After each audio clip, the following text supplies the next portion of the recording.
Face à l'Afrique reçoit aujourd'hui M. Moustapha Thiam de la coalition Gog Boubès et de la zone Enoch.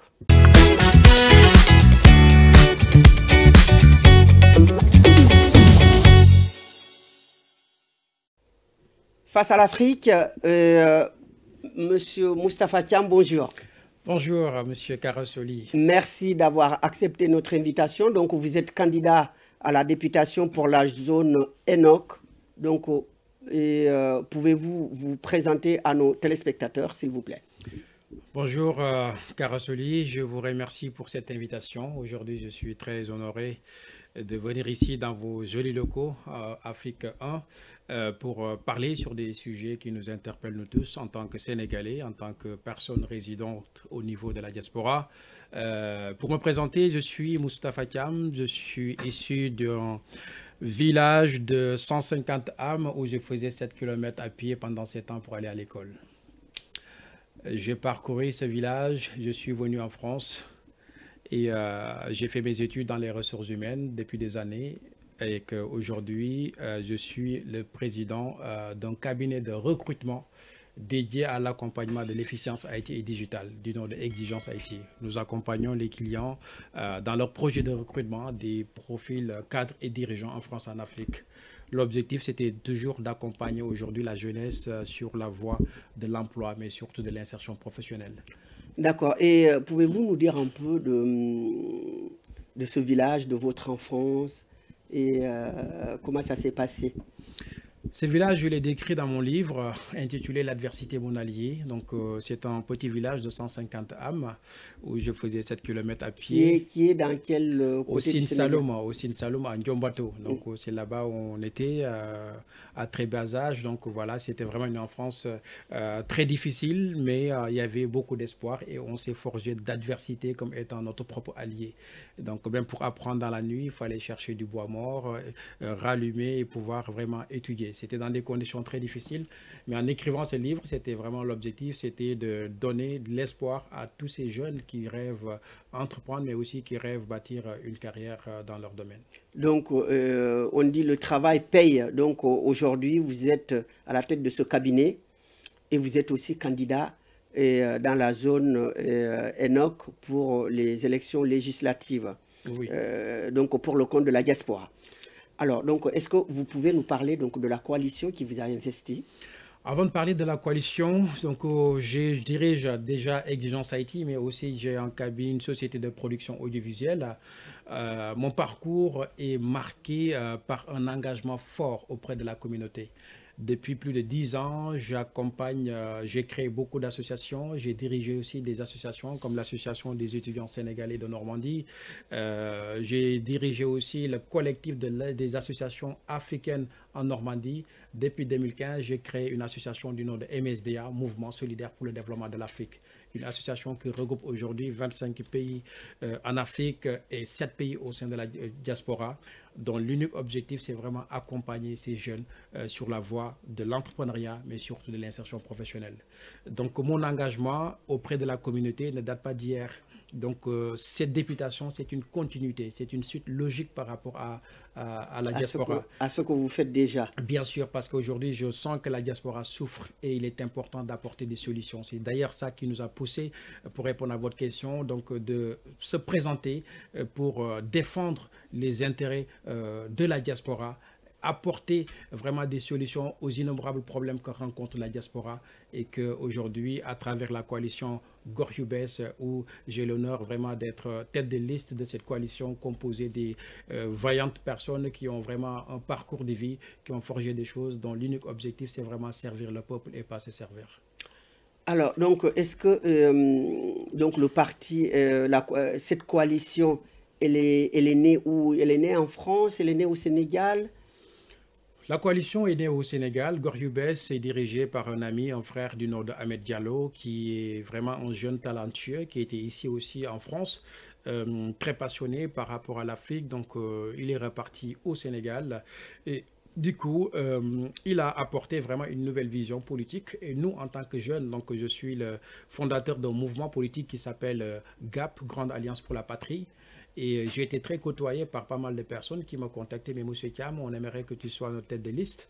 Mais je me suis dit, quand je m'engage dans la politique, je préfère avoir quelqu'un que personne ne connaît et comme ça, on va bâtir un empire par rapport à ça. Eh ben donc, D'ailleurs, c'est ça qui nous a poussé aujourd'hui à faire cette coalition pour mutualiser nos forces en tant que jeunes et que c'est comme ça qu'on va impacter et changer les choses. donc, quels sont vos alliés alors sur le terrain là-bas au Sénégal?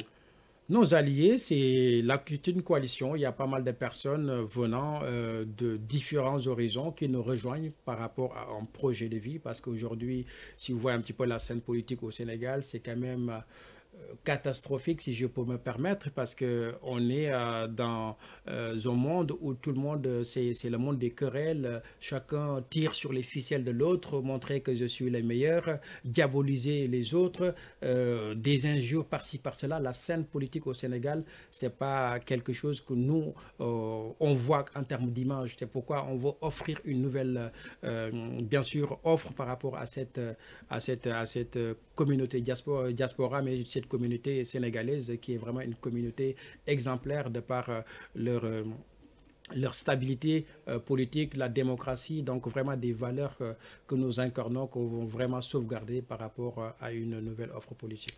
Bon, avant de parler de votre programme, donc je voulais vous interroger sur le climat tendu donc, de cette fin de campagne au Sénégal où il y a des agressions sur des caravanes des uns et des autres.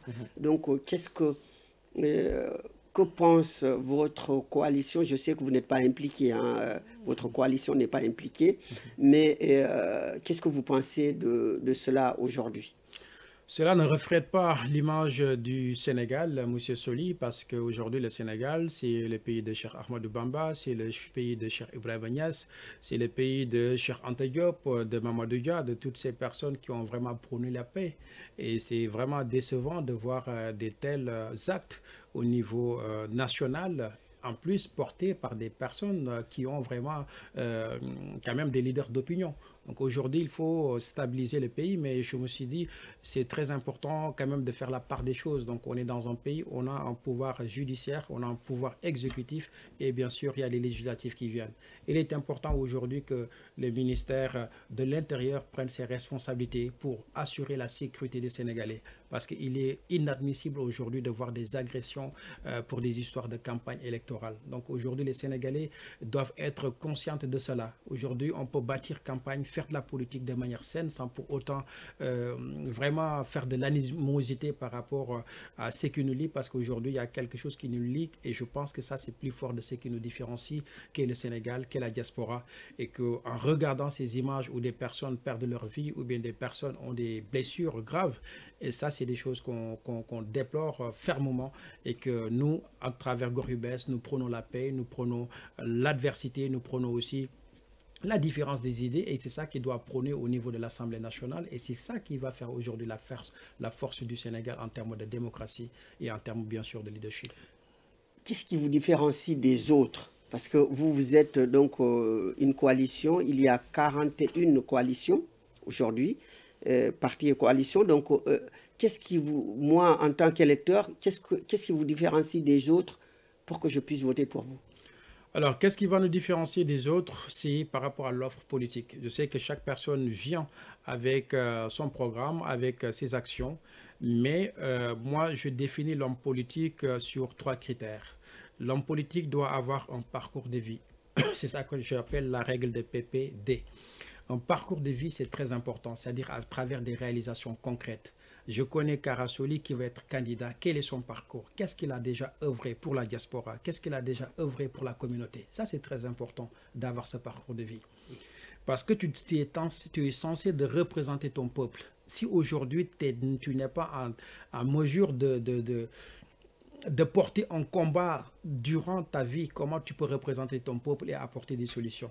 Donc aujourd'hui, je pense que c'est très important pour chaque personne qui veut voter pour un parti politique ou bien pour une personne, interrogez-vous par rapport aux personnes qui doivent vous porter. Parce que le nom député, c'est un nom qui est très noble. Mais aujourd'hui, on est en train de diaboliser le mot député. Parce que pour moi, c'est comme un marché où chaque personne essaie de vendre son parti politique et qu'on oublie aujourd'hui les priorités et bien sûr les urgences du peuple. On vit dans un monde où le peuple souffre au Sénégal. Au niveau de la diaspora, en ce qui me concerne, la diaspora souffre dans toutes ses dimensions.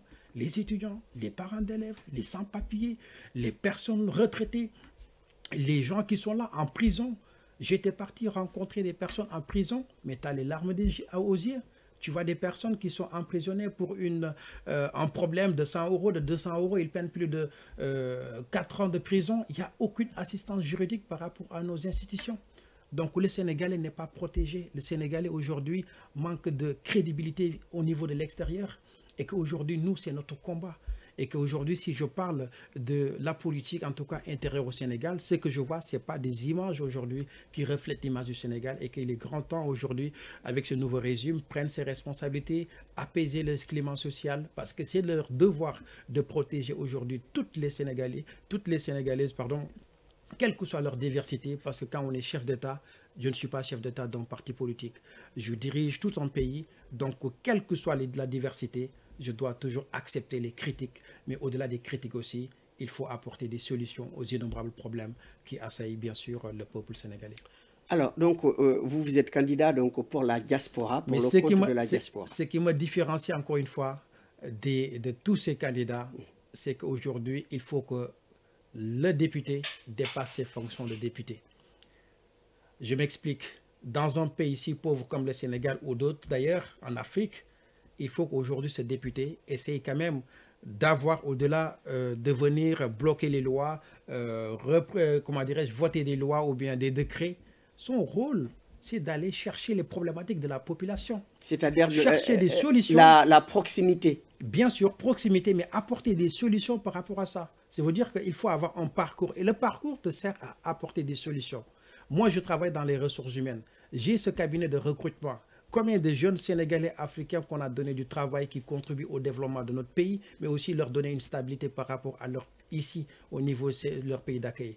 Donc voilà les actions aujourd'hui qu'on doit mener. Le développement du Sénégal, c'est un développement qui va interpeller toutes les couches sociales. L'étudiant, le Sénégalais, lambda, quel que soit son niveau, doit jouer son rôle. Ce n'est pas que l'État, ce n'est pas que l'opposition ou bien un parti politique. C'est un ensemble des choses que chaque personne doit être un acteur de changement pour édifier ce pays. Et le chantier est immense. Et aujourd'hui, pour la diaspora, vous venez d'énumérer donc quelques pistes, par exemple pour les sans-papiers sénégalais.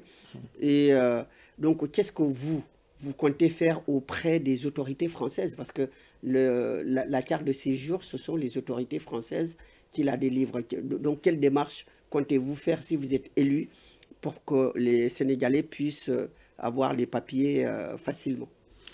C'est une très bonne question et d'ailleurs, c'est ça la vraie problématique parce qu'aujourd'hui, la plupart des députés, en tout cas des candidats, ils pensent que 80%, voire toutes les choses qu'on doit réaliser, résoudre, en tout cas toutes les problématiques qu'on rencontre au niveau de la diaspora, vont se résoudre au niveau de l'Assemblée nationale du Sénégal. Ce qui est archi faux parce qu'on vit dans un monde bilatéral. Donc, c'est des relations bilatérales avec aujourd'hui 2 sociétés, voire 2 pays. Donc, les réalités du Sénégal ne sont pas pareilles au niveau de la diaspora. Nous, en tant que candidats, en tant que députés de la diaspora, notre rôle aujourd'hui, c'est d'aller dans chaque instance de décision, échanger avec des personnes, surtout les personnes qui gèrent aujourd'hui tout ce qui est titre de séjour, c'est-à-dire au niveau de la préfecture, au niveau du ministère de l'Intérieur, au niveau des collègues députés, échanger avec eux par rapport aux problématiques que rencontrent les Sénégalais. Si je prends l'exemple des étudiants, il est inadmissible qu'un étudiant, chaque année, il renouvelle son titre de séjour. Si tu vois le Gabonais qui vient ou bien le Marocain qui vient, il a un titre de séjour qui couvre la durée de sa scolarité. De sa scolarité. Tel n'est pas le cas pour les Sénégalais à l'heure actuelle. Chaque année, ils renouvellent. Je suis interpellé chaque jour par des Sénégalais qui sont même en contrat. C'est pour aussi, en effet, pour montrer l'assiduité de l'étudiant. Parce que si, c'est une façon de le contrôler, non? Ce n'est pas une question de le contrôler. Parce qu'aujourd'hui, un étudiant a besoin de la stabilité pour étudier. Parce que tu ne peux pas passer toute ton année de scolarité à faire de la régularisation des papiers par-ci, par-cela. C'est important, c'est une question de diplomatie, c'est une question d'accord. Avant, on le faisait et il est important aujourd'hui qu'on le fasse, qu'on protège déjà. Les étudiants qui viennent, qui ont des problèmes de logement, il est inadmissible. Nous, dans notre projet, on a prévu aujourd'hui chaque étudiant un logement décent. C'est très important. Et les bourses? Les bourses aussi, c'est aujourd'hui une problématique. L'étudiant qui quitte le Sénégal avec une bourse, ou bien l'étudiant qui se débrouille pour venir avec ses propres moyens, c'est un Sénégalais. Cette personne aujourd'hui, il est important, c'est pourquoi on l'a mentionné dans notre programme, il est important aujourd'hui de revoir tout ce qui est obtention des bourses par critères sociaux. C'est très important. C'est une personne aujourd'hui qui vient d'arriver en France, qui a trouvé son alternance, au moins il y a des rentrées de fonds. Cette personne n'est plus prioritaire qu'une personne qui est là, qui n'a même pas, qui peine à trouver un stage. On manque d'accompagnement, on manque de structuration, et ça, ce n'est pas la faute à l'étranger ou bien au pays d'accueil, c'est à la faute à nous-mêmes en tant que pays, en tant qu'institution. C'est à nous de revoir aujourd'hui les conditions d'accueil. C'est pourquoi dans mon programme, le but aujourd'hui, c'est de travailler avec les consulats. Parce que tu ne peux pas partir dans un consulat de plus de 4 étages. Au-delà de la fonction de faire des cartes de, comment ça s'appelle, des cartes de l'état civil, les mariages, il n'y a pas d'autre fonction. Aujourd'hui, le rôle d'un consulat, c'est de défendre son peuple. Un peuple a besoin de quoi? A besoin de travailler, a besoin d'être régularisé, a besoin Donc, il faut, selon vous, il faut une cellule au sein du consulat qui peut s'occuper de toutes ces problématiques. Très bien, autant de problématiques. Je veux aujourd'hui proposer des lois qui permettent aujourd'hui à chaque consulat. Ça, c'est innovant quand même. C'est très important parce que c'est ça, important. En fait, le rôle d'un consulat. Pour moi, un consulat doit répondre aux problématiques d'un pays. Si je parle d'un pays, c'est bien sûr, aujourd'hui, quand on parle de chiffres, on va revenir dessus, mais on parle de chiffres. Aujourd'hui, la diaspora compte plus de 5 millions d'habitants au niveau mondial, soit 20% de la population nationale, soit 1/5 de la population nationale. Cette diaspora, en termes de contribution, c'est 1500 milliards par an, soit 4 milliards de francs CFA injectés chaque jour pour contribuer à la stabilité du Sénégal. Et à l'heure que je te parle, il n'y a aucun dispositif que l'État ou bien les structures étatiques mettent en place vraiment pour accompagner, sécuriser les investisseurs sénégalais de la diaspora. Donc le mal est profond. Ce qu'on manque, ce n'est pas une question d'argent, c'est une question d'organisation, d'harmonisation. Et là, aujourd'hui, c'est une volonté politique. Et cette volonté politique, c'est pourquoi je dis à l'entame de mes propos, il est important d'avoir un député qui a une vision. Moi, je ne fais pas de politique politicienne. Je ne fais pas de politique à la tradition. Je fais une politique qui repose sur une vision, mais sur une aspiration. Celle d'avoir une diaspora unie déjà, une diaspora forte, une diaspora où chaque Sénégalais, quelle que soit sa diversité, sa religion ou bien ses activités, vivent dans la dignité. Et là, ça va se faire par rapport aux réformes qu'on doit mettre en place au niveau de chaque structure de l'État. En l'occurrence, on peut citer, bien sûr, le consulat. Moi, dans le programme que nous avons battu au niveau, écrit au niveau de Gorhubès, on va travailler avec les ministères de la justice, avant tout. Parce qu'aujourd'hui, les Sénégalais sont en prison. Les Sénégalais peinent à renouveler le titre de séjour. Il manque d'assistance juridique. Chaque ambassade ou bien chaque consulat, on doit avoir un service juridique qui a pour rôle d'accompagner, d'assister le Sénégalais lambda et le protéger. Mettre en place une cellule d'insertion professionnelle et d'accueil d'orientation. Il y a aussi des Sénégalais qui décèdent ici et dont souvent les familles ont besoin de rapatriement de corps. Donc, est-ce que vous avez aussi une idée sur cette question-là? Ça, je ne dirais pas une idée, mais c'est une solution concrète qu'on a. Moi, j'ai été président des étudiants sénégalais. J'étais le président de la communauté africaine dans sa globalité. Et c'est un problème récurrent. À l'heure où je vous parle, c'est tellement honteux. Une personne rend l'âme, on passe tous les jours à faire des quêtes par-ci, par-cela, tontines par-ci, par-cela, pour amener le corps, rapatrier le corps. Aucun dispositif qu'on a mis en place. Dans notre programme, on l'a dit, parce que notre programme est structuré par catégorie sociale. Les étudiants, les familles, les cadres et travailleurs, et bien sûr, les gens qui sont vraiment dans la précarité. Et au niveau de ça, des familles, ce qu'on propose, c'est mettre en place une sorte d'assurance vie, une coopérative d'assurance créée par les Sénégalais, dirigée par les Sénégalais. Et ça, son unique but, c'est d'accompagner aujourd'hui, chaque personne aura pratiquement des corps, mais aussi tout ce qui est protection sociale, les personnes qui viennent, qui ont du mal à se soigner. Il est important qu'on mette en place un dispositif qui les permette d'aller et de les protéger. Donc ça, c'est un dispositif. Et là, à l'heure où je vous parle, j'ai un partenaire qui est déjà OK par rapport à ça.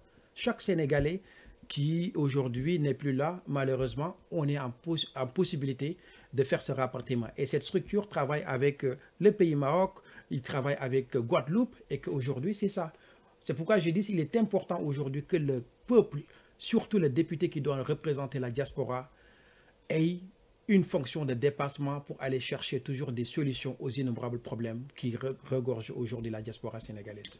J'avais reçu un candidat ici sur ce plateau qui m'avait également parlé dans son projet une banque pour les ressortissants de la diaspora. Alors, est-ce que vous êtes sur cette même ligne ou pas? Bien sûr, aujourd'hui j'ai parlé un petit peu de chiffres en termes de transfert d'argent. Aujourd'hui c'est 1500 milliards, encore une fois, c'est par an. Ça c'est énorme.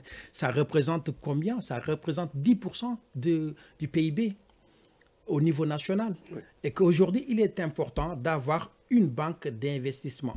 Les gens disent il faut le faire, ça fait des années on en parle, mais ils ne le font pas. Nous, dans notre programme, je vous explique comment mettre en place cette banque d'investissement qui aura uniquement pour but d'accompagner le Sénégalais de la diaspora dans tous ces investissements, avec des personnes qui vont... Et ces projets aussi pour sécuriser, parce que le gros problème aujourd'hui au niveau de la diaspora, c'est d'avoir du répondant sur place au pays, et des gens, c'est-à-dire ils veulent protéger leur argent. Et donc, la plupart ont peur. Et donc, si cette banque existe, quelles sont les garanties pour ceux qui vont mettre leur argent dedans? Les garanties, encore une fois, pour moi, il n'y a pas de problème sans solution. Aujourd'hui, c'est une idée qu'on doit mettre en place. Mais toute idée, c'est la somme des idées qui font aujourd'hui un projet. Et dans le projet, on va lancer une sorte d'actionnariat où les personnes vont venir cotiser, les personnes vont avoir des actions pour mettre en place une banque d'investissement dirigée avec des personnes compétentes. Maintenant, en termes de garantie, c'est très simple. Chaque personne qui travaille, tu as un contrat de travail avec un salaire. Maintenant, c'est à hauteur par rapport à ton investissement. Si je veux construire une maison au Sénégal, au moins la banque va t'accompagner avec un conseiller dédié par rapport à l'immobilier jusqu'à l'exécution de ton bien. Et aujourd'hui, le Sénégalais, au niveau de la diaspora, a du mal à investir dans son pays d'origine. Parce que tu peux donner de l'argent à ta propre famille et que malheureusement, le projet que tu veux faire n'est pas abouti. Aujourd'hui, la diaspora souffre dans toutes ses dimensions. Je peux en citer d'autres, mais pour moi, il n'y a pas de problème sans solution. Mon seul objectif aujourd'hui, en tant que député de la diaspora, c'est de revoir un petit peu sur la question du potentiel humain que regorge la diaspora. Eh bien, donc, en parlant de potentiel humain, et est-ce que, à votre avis, vous avez pensé aussi dans le programme pour le retour des jeunes Sénégalais, souvent des fois qui sont nés ici de parents sénégalais, ou bien qui sont venus ici très jeunes, faire des études et qu'ils puissent avoir leur place là-bas, ils sont bien formés et qu'ils puissent retourner au Sénégal et pouvoir apporter leur aide au pays. Est-ce que quel programme avez-vous préparé pour ce retour? Voilà, pour ce retour. Le programme est assez très bien fourni. Aujourd'hui, avant de parler de retour, il est important de mettre en place une plateforme qui a pour but de répertorier tous les talents de la diaspora, toutes les compétences de la diaspora. Il est important. On parle de 5 millions de personnes vivent dans le monde. C'est des gens de la diaspora. C'est plus que la population gambienne. C'est un pays. Et qu'aujourd'hui, c'est important. Moi, je travaille dans les ressources humaines. Pendant plus de 12 ans, je travaille dans les ressources humaines. J'ai créé mon cabinet de recrutement dans les ressources humaines. Aujourd'hui, j'accompagne pas mal de clients grands comptes dans les ressources humaines. Et dans la plupart des multinationales, il y a toujours des Sénégalais qui sont dans des têtes. Et il est important d'avoir aujourd'hui cette plateforme de CVTech qui a pour but de répertorier toutes les compétences de la diaspora. Aujourd'hui, la personne qui va rentrer, c'est une banque aujourd'hui de données. Même cette banque de données, aujourd'hui, on peut monétiser cette banque de données parce qu'aujourd'hui, l'expertise sénégalaise, tout le monde en cherche. J'ai une société qui veut chercher des compétences. Voilà, je cherche. Il faut qu'on crée de l'économie entre nous. Malheureusement, ça n'existe pas. Aujourd'hui, dans mon programme, aussi au niveau des entrepreneurs, le but aussi, c'est de mettre en place une sorte de marketplace, répertorier toutes les entreprises sénégalaises qui sont au niveau de la diaspora. Il est très important. Il faut qu'on crée de l'économie entre Sénégalais, entre Africains. Les Chinois le font, les Juifs le font, même les Indiens le font, les Marocains le font à travers du kebab, etc. Mais nous, il n'y a pas de répertoire. J'ai besoin d'un coiffeur et je dois partir au Maroc, oui, je dois partir au Canada. Je tape salon de coiffure sénégalais, j'ai toutes les personnes qui coiffent. Je n'ai pas besoin de donner mon argent ailleurs, je le donne aux Sénégalais. Je veux créer cet écosystème entre Sénégalais, faire du business entre Sénégalais. Autant de personnes sont là avec une expertise énorme, mais malheureusement, ces personnes ne sont pas accompagnées. Et qu'aujourd'hui, ce que je déplore, c'est le manque de reconnaissance de nos diplômes. Si je prends l'exemple des étudiants, et je l'ai mentionné dans notre programme, il est important aujourd'hui qu'on revoie les accords bilatéraux. Avant, tu as ton permis de conduite au Sénégal, tu reviens ici, tu peux conduire. Maintenant, c'est impossible. C'est un accord. Pourtant, on l'avait et là, actuellement, on ne l'a pas. Le Marocain avec un CAP, même s'il vient ici, il travaille parce que c'est le même diplôme. Mais le Sénégalais, tu peux avoir un bac plus 5 avec 15 ans d'années d'expérience, tu viens ici, on te dit tu reprends toutes tes études. Mais pourquoi cela, à votre avis? Alors, c'est une question d'accord. C'est une question de diplomatie. Et là, aujourd'hui, ça Donc, le député doit s'impliquer dans... Doit s'impliquer parce que je dis que ce processus. Le rôle du député est tellement important pour la diaspora. Est tellement important parce qu'il y a d'innombrables défis que la diaspora fait face et que le rôle de député doit dépasser ses fonctions. J'étais à Bruxelles, j'ai fait Allemagne, j'ai fait pas mal de pays. À chaque fois j'y vais, on me demande, mais est-ce qu'il y avait des députés? Quel est le rôle du député? Et c'est une honte. C'est-à-dire les Sénégalais qui sont dans ces zones-là, ils n'ont jamais rencontré leurs députés. Ils n'ont jamais rencontré le député. Ils sont nommés députés de la diaspora, ils rentrent chez eux au Sénégal, ils se mettent au chômage, etc. Mais ils ne s'occupent pas des problématiques de la diaspora. C'est ça qui se passe. Donc ces élections législatives, pour moi, c'est un tournant décisif qu'il ne faut surtout pas rater. Il ne suffit plus d'avoir des partis politiques. Je suis de PASTEF, je suis de APR, je suis de telle personne ou bien je suis de Gorgui Bess. Il s'agit de prendre le temps d'étudier le parcours de chaque personne, voir ses capacités, voir ses compétences, voir son programme et d'en faire un choix libre. Maintenant, ce n'est pas ça. Le Sénégal aujourd'hui est bâillonné par rapport à la politique politicienne. C'est le chef qui est là-bas, il faut voter telle personne, les gens votent. Non, vous êtes des personnes, soyez libres par rapport à vos choix. Et qu'aujourd'hui, la diaspora, il est grand temps que les choses changent. Moi, j'ai cet adepte de conviction, j'ai de l'intime conviction qu'aujourd'hui, chaque problème doit avoir une solution.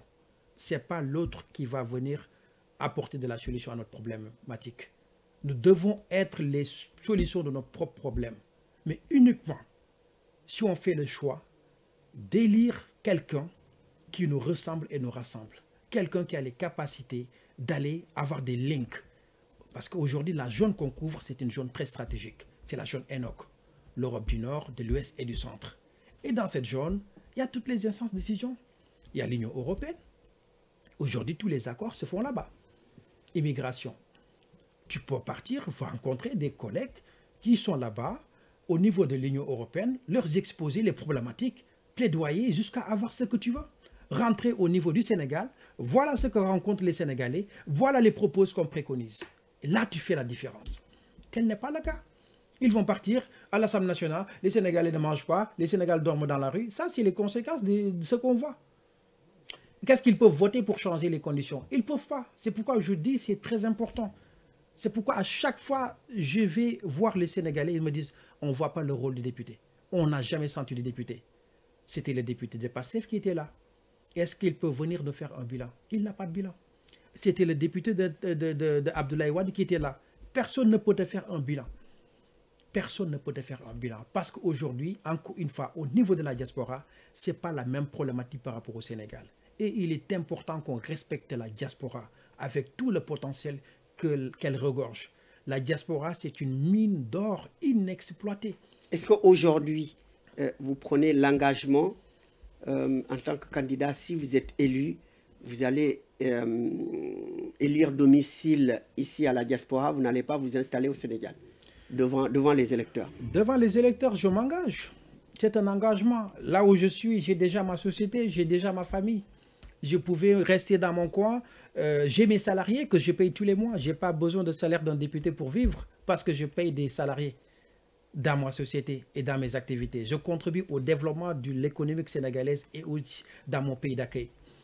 Donc du coup, être député, c'est juste une continuité par rapport à mon engagement. Parce que depuis mon enfance, dans mon petit village de 150 âmes, j'ai toujours défini ma vie en disant que ma vie n'a pas de sens si je n'arrive pas à impacter sur la vie des autres. Pour moi, c'est ça en fait. Ma mission de vie, c'est être au service des autres. Je le fais naturellement. Que je gagne les élections, je ne gagne pas les élections, le combat va continuer. Je ne serai pas le député d'un parti politique. Je représente Gorgui-Bess, je suis tête de liste de Gorgui-Bess. Mais si demain Moustapha gagne les élections, Moustapha ne sera pas député de Gorgui-Bess. Je refuse. Je serai le député du peuple. Quelle que soit la problématique que rencontre mon peuple, les Sénégalais, les Africains, parce qu'on est unis, je prône l'idéologie africaine, je vais venir apporter mon aide. Je le fais déjà. Mais le député de la diaspora n'a pas de siège. Enfin, il n'a pas un endroit où on peut le rencontrer. Est-ce que si aujourd'hui vous êtes élu, vous allez demander aux autorités sénégalaises de créer un siège, un endroit, une permanence, voilà, je veux dire, une permanence pour ce député-là? Et est-ce que vous souhaiterez que ça soit au sein du consulat ou bien en dehors du consulat, cette permanence, pour que les Sénégalais puissent le rencontrer? Ça, c'est une très bonne question parce que pour moi, c'est une insulte. Comment vous pouvez prétendre dire que je suis le représentant du peuple et que vous n'avez même pas de permanence? Même le téléphone, vous ne donnez pas un numéro de téléphone qu'on peut vous joindre. Ça, c'est problématique. Et malheureusement, c'est ça qu'on a rencontré pendant des années avec des personnes qui étaient là en tant que députés, qui portaient le flambeau de députés honorables. Et dans notre programme, nous l'avons mentionné. Première chose à faire, il est important d'avoir bien sûr une permanence. Je vais même aller au-delà de ça, parce que la zone que je couvre, que ce soit en Belgique, en Allemagne, comment dirais-je, à Luxembourg, en Suisse, en France, en Angleterre, chaque pays, j'aurai des coordinateurs. Et ces coordinateurs auront pour but de recueillir des informations. Une permanence qui va tourner. Il y aura déjà un site internet qui sera dédié uniquement Moustapha Thiam, député de la diaspora.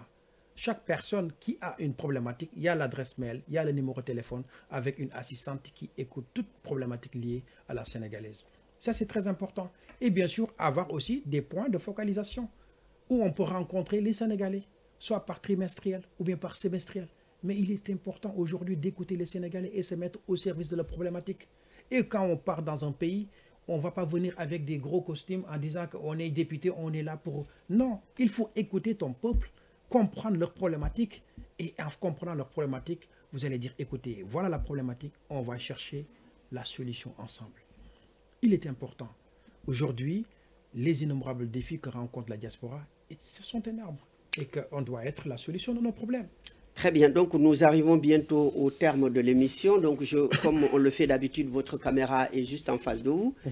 Donc vous allez vous adresser directement à vos électeurs pour les convaincre de voter pour vous, parce qu'on a quasiment fait toucher à tous les points et qui touchent leur quotidien.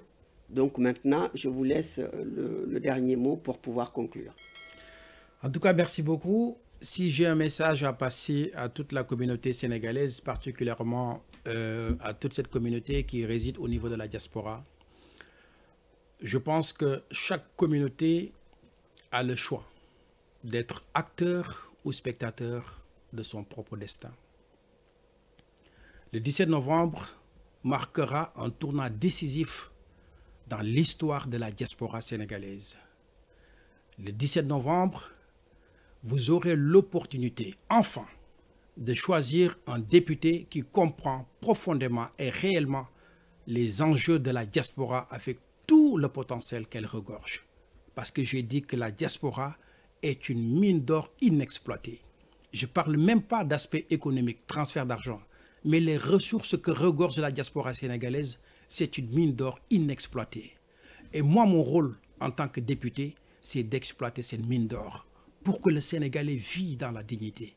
Le Sénégalais vive dans des conditions qui lui permettent aujourd'hui de s'épanouir, mais aussi de contribuer réellement au développement de notre cher pays. Le 17 novembre, vous aurez le choix de rester dans la continuité avec des difficultés, avec ces députés qui sont là, ou bien de changer radicalement votre avenir avec un jeune qui a de l'espoir, un jeune qui peut apporter des solutions. Il ne s'agit pas d'engagement politique, d'appartenance politique ou d'affiliation à une idéologie directrice. Il s'agit tout simplement d'avoir le courage, d'avoir le temps de regarder, d'étudier le parcours de vie de chaque candidat. Il est important. On ne doit pas vous donner des consignes de vote. La diaspora souffre. Les problèmes du Sénégal ne sont pas pareils par rapport aux problématiques que rencontre la diaspora. Prenez le temps d'étudier le parcours de vie de chaque personne, voir ses réalisations, voir ses actions, voir son programme qu'il propose pour la diaspora. Et à partir de là, soyez libre. Si vous pensez que le programme de Moustapha, le parcours de Moustapha ne colle pas à ce que vous voulez faire, ne votez pas Moustapha. Il est important qu'aujourd'hui le Sénégalais soit libre dans son choix. C'est un cri de cœur et j'appelle vraiment à tous les Sénégalais de réfléchir sur ça. Le 17 novembre, encore une fois, je vous invite à voter Gorgui Bess. Le 17 novembre, votez Moustapha Thiam, qui sera le député du peuple et jamais le député d'un parti politique. Je vous remercie. Merci beaucoup. Donc, une belle conclusion. Donc, merci, M. Moustapha Thiam, de vous adresser directement donc, au peuple de la diaspora pour les élections donc, de dimanche 17 novembre prochain. Je vous remercie donc d'avoir suivi cette émission. Je vous donne rendez-vous pour une autre émission Face à l'Afrique, donc Face à l'Afrique sur Africain.